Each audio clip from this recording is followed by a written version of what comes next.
yours, waiting on the sexy flow. Come get it all, are you gonna make me yours? Waiting on the sexy flow. I'm trying not to think about कर सके, मेरे मुंह के सामने मुझे बुज़दिल और बुरा कह सके। मास्टर ज़हनी तौर पर मुझसे बढ़कर ही सही, लेकिन जिस्मानी तौर पर बहुत कमज़ोर था और इसकी तल्ख़ बातों का इलाज ये था कि मैं इसे थोड़ा सा सबक सिखा दूँ।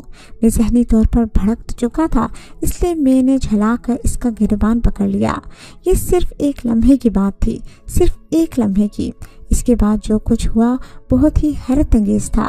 मैं सोच भी नहीं सकता था कि मास्टर भी ऐसा कर सकता है। मैंने इसके गिरबान पर हाथ डाला और इसने मुझे पलट कर रख दिया। खुदा जाने इसने कोई दाव इस्तेमाल किया था या इसकी निगाहों में कोई ताकत थी कि मैं बिल्कुल बेबस होकर रह गया और इसने मुझे उछाल कर एक तरफ फेंक दिया। इंतहाई हैरत, शर्मिंदगी और खौफ से मेरी कैफियत ही बदल कर रह गई। इस हाथ से इस वाक़े पर यकीन नहीं आ रहा था। मैं फर्श पर गिरा हुआ था और वो मेरे सामने इत्मीनान से खड़ा था। सलीम, ताकत सिर्फ इंसान के जिस्म में ही नहीं होती, बल्कि इसके इरादे और इसके सहन में भी हुआ करती है।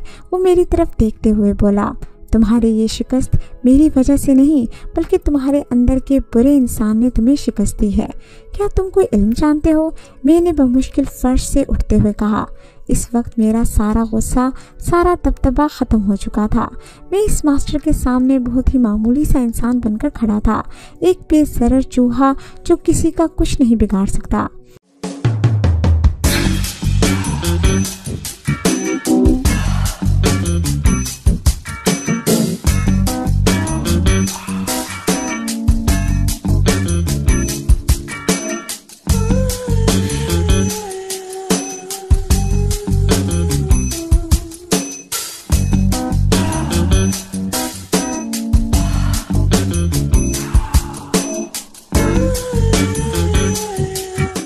हाँ, मैं मोहब्बत और अच्छाई का इल्म जानता हूँ, इसने मुस्कुराते हुए कहा।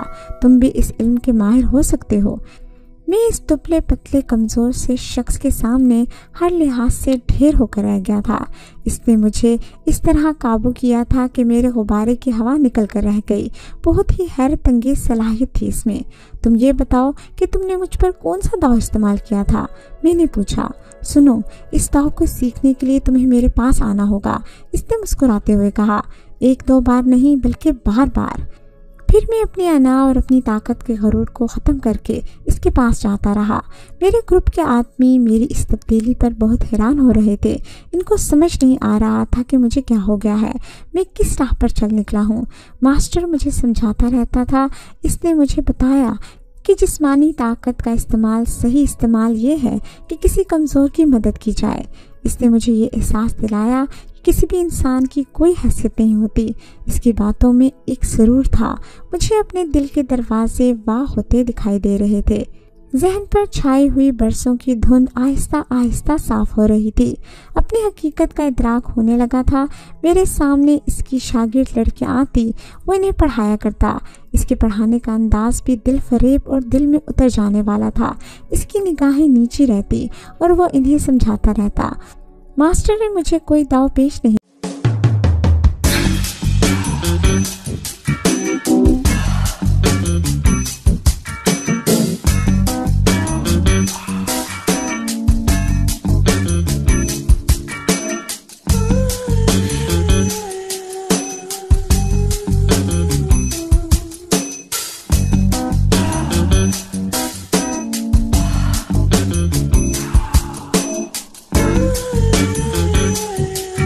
सिखाया, लेकिन मुझे इसकी ताकत का राज मालूम हो गया था।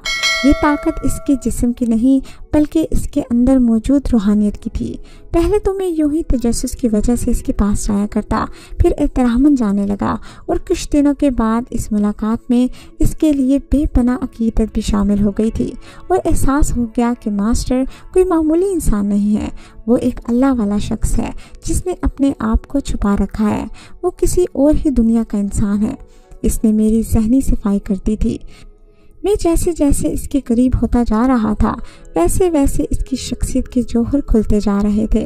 داڑھی مونچھوں سے بے نیاز وہ ماڈرن قسم کا ماسٹر ایک مکمل صوفی تھا۔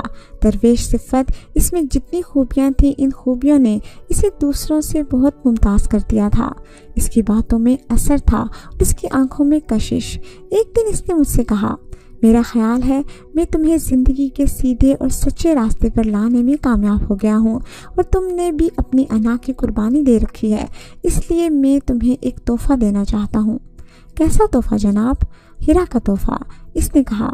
تم اس کے والدین کے پاس اپنا پیغام لے کر جاؤ، وہ قبول کر لیں گے، میں نے ان سے بات کر لی ہے۔ حیرت کی بات پر جھٹکا تو لگتا ہے، مجھے بھی لگا، پر تھوڑی دیر بعد میں سنبھل گیا۔ کیا؟ تھوڑی دیر بعد میں نے خود کو سنبھالتے ہوئے کہا، ہاں بھائی، تم اب پہلے والے انسان تو نہیں رہے نا، اب تم ایک قابل بندے بن چکے ہو، اور وہ لوگ تمہیں اپنی بیٹی کے لیے قبول کرنے میں خوشی محسوس کریں گے۔ اگر مجھے ذرا سا بھی یہ شبہ ہوتا ہیرا کے ہاں رشتہ لے جانے کے بعد مجھے ایک بہت بڑی قربانی دینا پڑے گی، تو شاید میں ایسا کبھی نہ کرتا۔ میں ہیرا کے ہاں رشتہ لے کر گیا، ان لوگوں نے میرا رشتہ قبول کر لیا، لیکن اس کے بعد وہ ماسٹر غائب ہو گیا۔ اللہ تعالیٰ نے اس شخص کو میری رہنمائی کے لیے بھیجا تھا، اس نے میرے وجود کا ٹیڑھا پن نکال لیا، ہیرا سے میرا رشتہ کرا دیا اور اپنا فرض ادا کر کے کہیں اور روانہ ہو گیا تھا، کسی اور طرف، اور کسی اور کو راہ راست پر لانے کے لیے۔ اس نے یہ نیکی صرف میرے ساتھ نہیں کی تھی، بلکہ میری وجہ سے راجو اور میرے دوسرے دوست بھی سدھر گئے تھے۔ ایک شخص کی نیکی نے ایسا چراغ روشن کر دیا تھا جس کی روشنی دور دور تک سفر کر رہی تھی۔ وہ بلا شبہ ایک بڑا انسان تھا، نہ جانے کون تھا اور کہاں سے آیا تھا اور کہاں چلا گیا تھا۔ میں نے اور ہیرا نے شادی کے بعد اسے تلاش کرنے کی بہت کوشش کی، لیکن اس کا کوئی سراغ نہ مل سکا۔ اس نے جس مکان میں رہائش اختیار کر رکھی تھی، اس مکان کے مالک کو بھی اس کے بارے میں کچھ علم نہ تھا۔ وہ غائب ہو گیا تھا، لیکن جاتے جاتے ہماری زندگی بنا گیا۔ اب میں اور ہیرا اسی محلے میں زندگی گزار رہے ہیں۔ اسی محلے کے لوگ اب مجھ سے یا میرے گروپ کے لوگوں سے خوف زدہ نہیں رہتے، بلکہ محبت کرتے ہیں اور ہمارا احترام کیا جاتا ہے، اور یہ سچ معلوم ہوتا ہے کہ نگاہ مرد مومن سے بدل جاتی ہیں تقدیریں۔ ویئرس، مجھے امید ہے کہ آپ کو ہماری آج کی کہانی پسند آئی ہوگی۔ کہانی پسند آئی ہے تو اس کو لائک کیجیے، شیئر کیجیے اور کمنٹ سیکشن میں اپنی رائے کا اظہار لازمی کیجیے گا۔ اگلی کہانی تک اجازت دیجیے، اللہ حافظ۔